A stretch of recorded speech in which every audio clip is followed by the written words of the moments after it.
Students, हम topic cover कर रहे हैं कन्वर्जेंट सीक्वेंस, जिसमें आज हम कुछ क्वेश्चन सॉल्व करेंगे।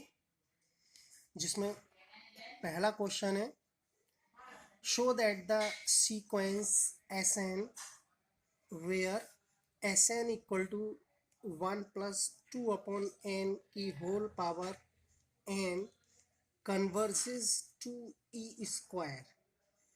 तो क्या कहा है इस क्वेश्चन में कि ये जो सीक्वेंस गिवन है जिसकी nth टर्म Sn ये दी हुई है, ये सीक्वेंस कन्वर्जेंट है और किस पॉइंट पर कन्वर्ज हो रही है, ई स्क्वायर। तो ये हमें प्रूफ करना है। तो स्टूडेंट्स, कन्वर्जेंट सीक्वेंस की हमने डेफिनेशन में बताया कि क्या फॉर्मूला होता है कि जो भी सीक्वेंस की nth टर्म होती है उस पर हम लिमिट अप्लाई करके देखते हैं। अगर वो limit value finite and unique आ जाती है तब हम कह देंगे कि ये सीक्वेंस कन्वर्जेंट है। ओके, तो हमें क्या करना है, देखिए गिवन दैट Sn हमें गिवन है क्वेश्चन में, जो कि हमने वहां से देख के लिखा। अब कन्वर्जेंट सीक्वेंस के लिए हमें क्या करना होता है, फॉर कन्वर्जेंट सीक्वेंस हमें लिमिट टेक करनी होती है। तो हमने लिखा limit n tends to infinite Sn equal to, इस पर limit n tends to infinite 1+2/n की पावर n। अब ये समझिए कि ये जो क्वेश्चन है ये लिमिट फाइंड करने का क्वेश्चन बन गया। और लिमिट फाइंड करनी हमने पीछे और वीडियोस में बताया, जहाँ चैप्टर है लिमिट एंड कंटिन्यूटी, वहाँ हमने लिमिट फाइंड करना सिखाया है। तो कैसे करते हैं लिमिट फाइंड, वो हम फिर देख लेते हैं। देखिए, कहीं भी इस टाइप की फॉर्म आ जाए, फंक्शन की पावर फंक्शन, जैसे कि n का फंक्शन है ये, इसकी पावर भी n है, तब हम ये देखेंगे कि 1+2/n की पावर हमने क्या किया, इसका रिवर्स पावर में कर दिया। यहाँ 2/n है तो हमें पावर में कितने किए, n/2। चूंकि n ऑलरेडी है क्वेश्चन में गिवन, तो हमने क्या किया, 2 से डिवाइड कर लिया पावर में, तो 2 से मल्टीप्लाई भी करना होगा बैलेंस रखने के लिए, क्योंकि पावर में n ही रहना है। तो 2 से 2 कैंसिल होकर n रहेगा, लेकिन हमने क्वेश्चन की फॉर्म बनाने के लिए हमने ऐसा किया। ठीक है, अब ये जो हमने लिखा 1+2/n की पावर n/2, ये इस फॉर्मूला होता है कि इसकी वैल्यू e होती है। जैसे limit x tends to infinite 1+1/x की पावर x, या यहाँ हो सकता है 1+x की पावर 1/x। तो इसकी वैल्यू क्या होती है, e। हम देख रहे हैं कि x, अगर हम ये कहें ये x है तो ये 1/x है, अगर ये 1/x है तो ये, यानी रिवर्स है दोनों एक दूसरे के। ठीक है, इसकी वैल्यू क्या होगी, e। कितनी पावर है ये, ई स्क्वायर। तो हमारी जो लिमिट हमने फाइंड की इस nth टर्म पर, वो कितनी आई, ई स्क्वायर। ठीक है, ई स्क्वायर, ई क्या होता है, एक्सपोनेंशियल। वैल्यू कितनी होती है इसकी, फाइनाइट होती है, लेकिन 3 से लेस होती है, 2 से ग्रेटर, 2.7 अप्रॉक्स होती है। तो ई का स्क्वायर भी क्या होगा, फाइनाइट होगा। फाइनाइट का स्क्वायर फाइनाइट होता है। तो हमने यहाँ लिखा है, देखिए finite and unique.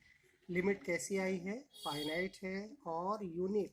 Unique means कि सिंगल वैल्यू है लिमिट, ऐसा नहीं है दो वैल्यू है कि हमने कह दें ई स्क्वायर और दूसरी आ गई e की पावर 3, तो ये यूनिक नहीं रहेंगी। ठीक है, यूनिक का मतलब कि एक ही आंसर आ रहा, ओनली वन। तो यहाँ ये कन्वर्जेंट की डेफिनेशन प्रूफ हो गई कि भाई ये लिमिट जो है फाइनाइट एंड यूनिक हो गई। तो हम क्या कह देंगे, so given sequences converges to E square. Okay, तो ये क्वेश्चन कंप्लीट हुआ, आपको समझ आया होगा। एक और क्वेश्चन सॉल्व करते हैं। देखिए अगला क्वेश्चन है, प्रूव दैट द सीक्वेंस ये है n/n+1 इज बाउंडेड। ओके, तो ये क्वेश्चन एग्जाम में आया हुआ है, पिछले सालों में देखना है आपको, तो इम्पोर्टेंट भी है। तो देखते हैं। तो हमें बाउंडेड प्रूफ करना है। तो एक हमने थ्योरम कराई थी आपको every convergent sequence is bounded, यानी सारी कन्वर्जेंट सीक्वेंस कैसी होती है, बाउंडेड। तो बाउंडेड प्रूफ करने के लिए हम कन्वर्जेंट मेथड भी अप्लाई कर सकते हैं। क्या करें कि इस सीक्वेंस के लिए कन्वर्जेंट प्रूफ कर दें, और अगर ये सीक्वेंस कन्वर्जेंट प्रूफ हो गई तो ऑटोमेटिक बाउंडेड हो जाएगी उस थ्योरम के अकॉर्डिंग। तो देखते हैं, लेट एस एन हमने टेक किया इसको N upon N plus one. तो कन्वर्जेंट के लिए हम क्या करते हैं, limit N tends to infinite apply कर देते हैं। तो ये देखिए अप्लाई किया हमने, तो इसकी लिमिट फाइंड करनी है। तो ये क्वेश्चन लिमिट का बन जाता है। लिमिट के लिए हम दो मेथड हैं, डी एल हॉस्पिटल और एलजेब्रिक। एलजेब्रिक यहाँ लगा लेते हैं, देखिए एन कॉमन लेके कैंसिल कर लेते हैं। हमने यहाँ जो डिनोमिनेटर है एन प्लस वन, इसमें से हमने एन कॉमन लिया, यहाँ रहा वन प्लस यहाँ वन अपॉन एन। तो ये एन से एन कैंसिल, क्या रह गया, न्यूमिनेटर वन और डिनोमिनेटर ये। इसमें क्या कर दें, लिमिट अप्लाई कर दें, one upon one plus one upon N. One upon infinite कितना होता है, जीरो। ठीक है, वन प्लस जीरो कितना होता है, वन। तो ये कैलकुलेशन करने के बाद जो लिमिट वैल्यू आई इसकी वो वन आई, और वन हम देख रहे हैं फाइनाइट भी है और यूनिक भी है, यानी दो वैल्यू नहीं आई है या दो से ज़्यादा नहीं आई है, ओनली वन वैल्यू है। यूनिक का मतलब कि जो लिमिट है वो यहाँ पर फाइनाइट भी है और यूनिक भी है, यूनिक ओनली वन वैल्यू।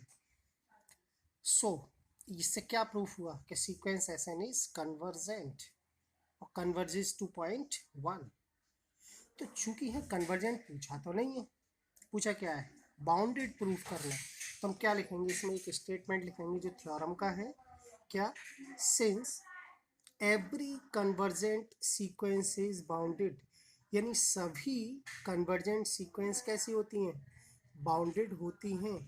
यहाँ हमने जो क्वेश्चन में गिवन सीक्वेंस थी, हमने इसको क्या प्रूफ करके ला दिया कि कन्वर्जेंट।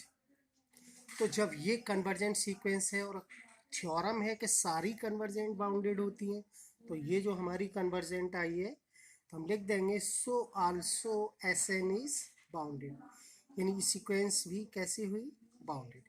यही हमें देखिए क्वेश्चन में यही प्रूफ करना था कि prove that the sequence this is bounded. तो ये कन्वर्जेंट मेथड से हम प्रूव कर सकते हैं क्योंकि कन्वर्जेंट सीक्वेंस बाउंडेड होती है। अब इसका एक बाउंडेड करने का भी एक मेथड है, तो हम आगे इसको बाउंडेड मेथड से भी करा देंगे, क्योंकि उसमें कन्वर्जेंट फिर हमें अप्लाई नहीं करना होगा। तो आपको जिस मेथड से इजी लगे उस मेथड से आप इसको सॉल्व कर सकते हैं, दोनों ही मेथड ठीक होते हैं।